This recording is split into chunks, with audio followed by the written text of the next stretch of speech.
Thank you so much. I got really lucky and found a really beautiful place outside. So that is where I am going to hide. Hopefully it doesn't get noisy. It's been very quiet so far.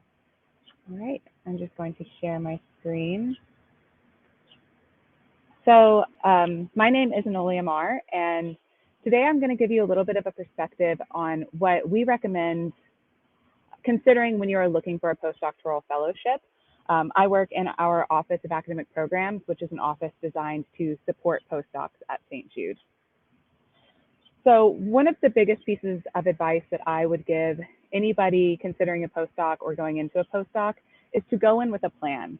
As you can see here, the definition of a postdoc is a really amorphous training situation. It is a temporary training period with mentored research and or scholarly training. So if you don't know what you want out of your postdoc when you start it, you might have a really difficult time unless your mentor is a rock star of a mentor. Some of the important search criteria that we recommend, they're sort of in order of what I view as importance here, but your institution, your mentor, your project, the laboratory and the core facilities, scientific infrastructure, institutional support, and last of all, location. But I will go over all of these in a little bit of detail. Starting off, as a postdoc, there are multiple types of postdocs and multiple institutions that you can do them at. There is the traditional academic postdoc at a university. We are seeing more and more industry postdocs. There are postdocs at academic research institutes like St. Jude and at hospitals. So each of these types of institutions is going to offer you different training. And you need to consider that when you are considering what you want for your career and which type of institution is going to best prepare you for that career path. Like I mentioned, St. Jude is a nonprofit basic research institute and hospital. We're best known for our patient care, but here's an image of our campus, and the majority of these buildings here are actually research. And we have over 140 research labs at St. Jude. So the research is a really well fleshed out program. Some of the research areas at St. Jude are highlighted here. For this group, you'll be most interested in the bioinformatics and probably computational biology, but all of these departments work really, really closely with our computational scientists to develop their research projects. And I would recommend when looking at institutions to look for somewhere that has a broad range of research areas, because that will increase the collaboration or opportunity for collaboration within your institution. Now, the most important thing I would say is finding the right mentor. This mentor needs to be somebody who knows how to mentor you for the career path that you want, but is also extremely supportive and wants to help you develop as a scientist and not just use you as labor or publications in their lab. So things to look for that I would place in very high priority is availability and approachability. Is this somebody that you can talk to when you run into an issue? Somebody who's going to want to help talk you through scientific questions or roadblocks? What is their publication record like? Their mentoring style? Talking to current lab members and figuring out, is that a lab culture you want? Is that a lab culture in which you can thrive? And does that PI encourage you to do the career development you need in order to have the career you want when you leave their lab in 1, 2, 3 years? That's probably advice you've heard before, but I'm going to give you a couple of tools here. So questions to ask somebody you're interviewing with to figure out, is this person the right mentor for you? There's some here. I'm not going to read them all out, but I will point out a few. How will your projects be assigned to you? Is there flexibility? If you, as a postdoc, find a question or an area that you want to pursue further, will they allow you to go down that path? Or is there availability for you to spread your wings as an independent scientist within that lab? What are the expectations of a postdoc? Are there policies in that lab on travel, authorship? What is the infrastructure in the lab? What is being promised to you by that PI? Funding, of course, is very important. And then I would really recommend asking what jobs postdocs have gone into, because that'll give you a lot of insight into how that PI trains their lab, because some labs are really geared towards training people up for industry, whereas others are really trained for really preparing people for that academic path. So you sort of need to know whether or not your PI even trains people for the academic path you want or for the industry path you want. Next in the level of priority, I would say, is your project. Your project needs to be interesting to you, but I would not place, if you're trying to figure out between two labs, whether or not it's your dream project or your dream mentor, and I would always choose the dream mentor, because that dream mentor is going to give you the resources you need. And if that mentor is really fantastic, they will set you up for success in your research journey so that you can pursue your dream research later on. But your project, it should be interesting. You should have some amount of passion behind it.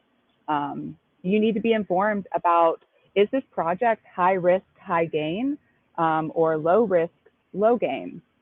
That is something to really consider as a postdoc. And it's your decision whether or not you are looking for low risk projects that you'll be able to publish and probably low impact papers, or if you're willing as a postdoc to take that really high risk project that you don't know if it's going to work out, but if it does, that's a Nature paper. So you need to think about that when you're considering the projects that are available to you in a lab. And will that lab allow you project management opportunities? Will your responsibilities in that lab be training opportunities for your next role and for your career going forward? Next, the laboratory and the core facilities. Of course, size, diversity, all of those things are incredibly important. But when you're looking at your institution, do they have core facilities that are going to help you develop your skills as a scientist and asking those questions and freeing up your time for small tasks, like small lab computational tasks that could be handled by a core facility, and in the future, if you end up running your own lab, will be handled by other lab members. Part of your postdoc is your time to develop your skills as that independent scientist. So make sure that the facilities and the core facilities and the help within your institution are leading you to opportunities to develop those skills. I'll touch briefly on infrastructure. Your institution should have things like the opportunity for free exchange of ideas between colleagues, collaborative, enriching research environments, seminar series with internal and external speakers coming in. All of these things help develop you as a scientist. Collaboration is extremely important. At St. Jude, we are super lucky to have all of these multidisciplinary working groups. So within St. Jude, because we've created such a collaborative nature, these are all mostly internal collaborations and groups at St. Jude that are made up of immunologists, cancer biologists, structural biologists, and computational biologists, all working together to answer these questions. So these groups meet regularly and sort of coordinate their projects to work towards common goals. Scientific community is extremely important, and looking at your institution or the institutions you're considering and how their scientific community is built. What do the numbers actually look like? I put an example of what St. Jude's community looks like here.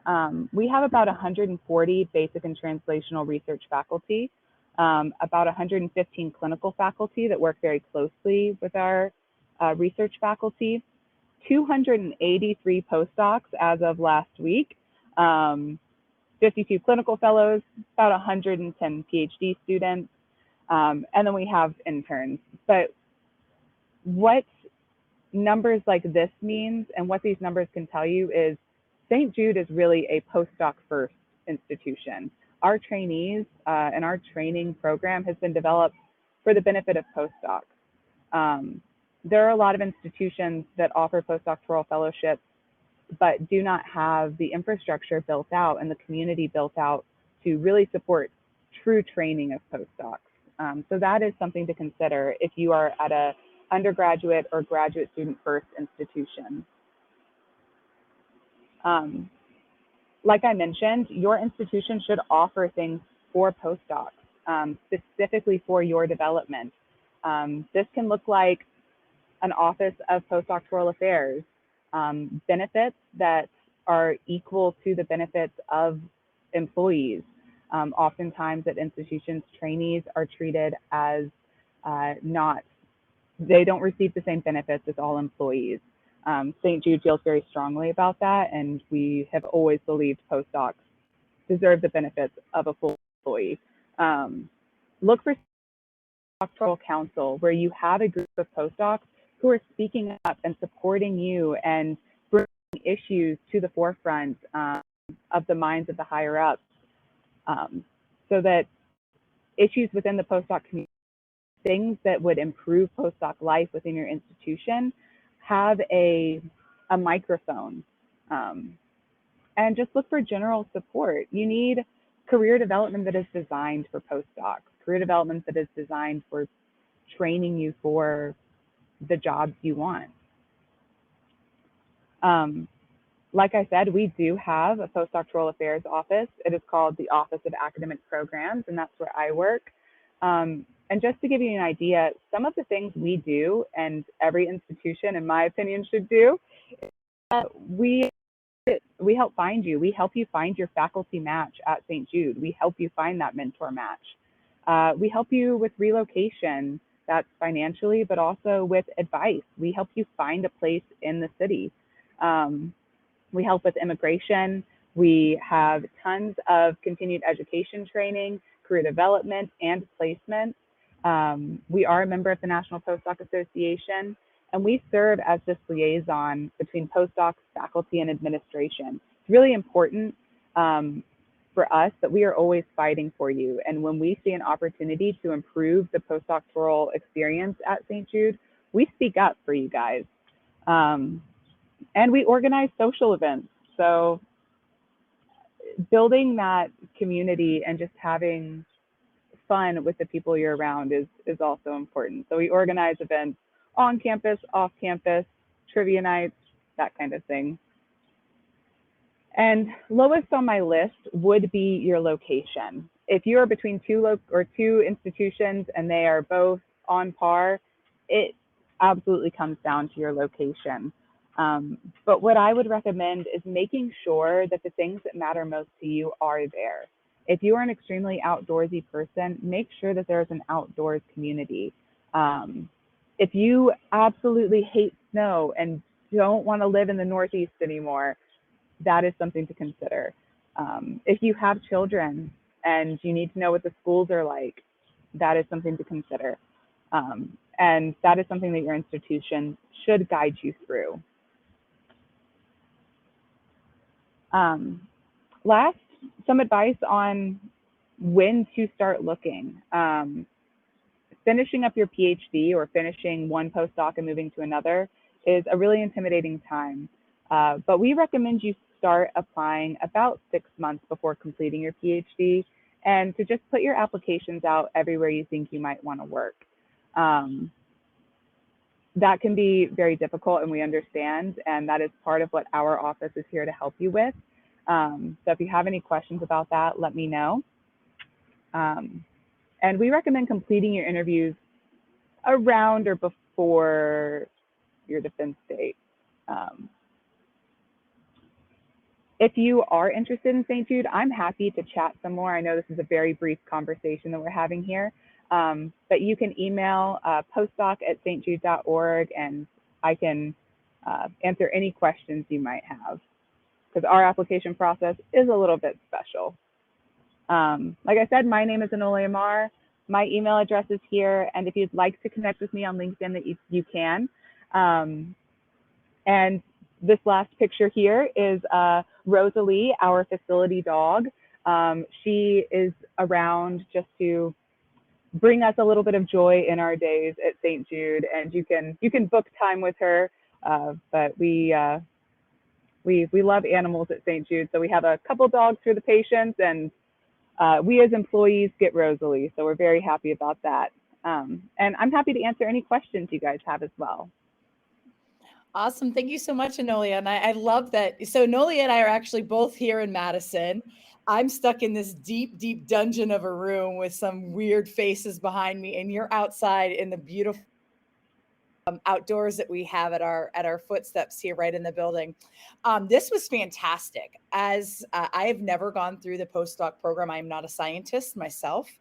So I have a few questions if you don't mind. And my first one is, St. Jude is in Memphis, Tennessee, correct? We are, yeah. So, do you live in Memphis yourself? I do. So I was born in Memphis, grew up in Memphis, and for me, growing up, St. Jude was always this jewel on the horizon and something to strive for. And I was so happy when I grew up and got a job there, and it did not disappoint at all. It really is what the commercials make it look like if you've seen those. It's a happy place, a supportive place. For scientists, it's a very enriching and collaborative place. That's awesome. I had the pleasure of visiting Memphis a long time ago, and I loved it. The barbecue was fantastic. I'm going to call you a young professional in the city. What's your absolute favorite thing to do in Memphis? Yeah, I like food a lot, so I am typically found at our local restaurants. We have quite a strong restaurant scene, and I can typically be found at a lot of the little boutique places. One of my favorite spots was it's called the Beauty Shop, but it was actually an old beauty shop where Priscilla Presley used to get her hair done, but now it's a really cute restaurant. So That's fantastic. I'm going to have to come and see you sometime. So I have another question. And again, anyone in our audience, you can feel free to pop your questions in the Q&A section. I'm trying to toggle back and forth between chat, but definitely the Q&A section. In case we do miss a question, then we can jump on and answer it too there. So I would like to know, and you may or may not know the answer, but I'm pretty sure you will.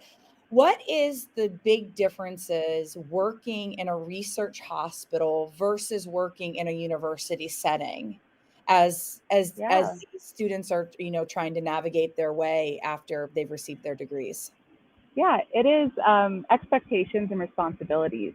So typically at a research institution, you don't have teaching responsibilities, and at Mhm. most universities you do. If it is not in your career path to teach, then I would recommend leaning towards the research institutes and away from the universities. Teaching is absolutely a skill that is necessary to develop. And at St. Jude, we have opportunities for that, but we realize the majority of postdocs are not interested in teaching, and it is extremely important for them to develop their skills as scientists while they're here. So Awesome. Thank you. And then I also really enjoyed your conversation about advocacy for postdocs, and that you right there at St. Jude, you have a postdoctoral center, and you advocate for the postdocs. What's one of the major things that you have done in the past to really bring a voice to your postdoc community?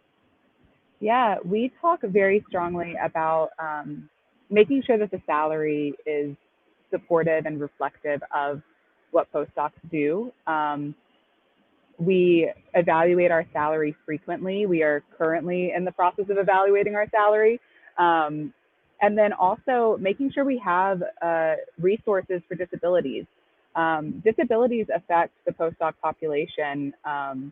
And a lot of the time they're invisible disabilities that somebody might not want to stick their hand up and say, hi, I have this. But things like a digital lab notebook being provided and being extremely accessible, because for somebody who might have dyslexia, that is something that we advocated for, and I'm happy to be able to provide and support. But just making sure that they know whatever their problem is, that they have people to come to. We have an entire office of people, so whoever they want to talk to, they can come to us, and we elevate the discussion immediately. That's fantastic.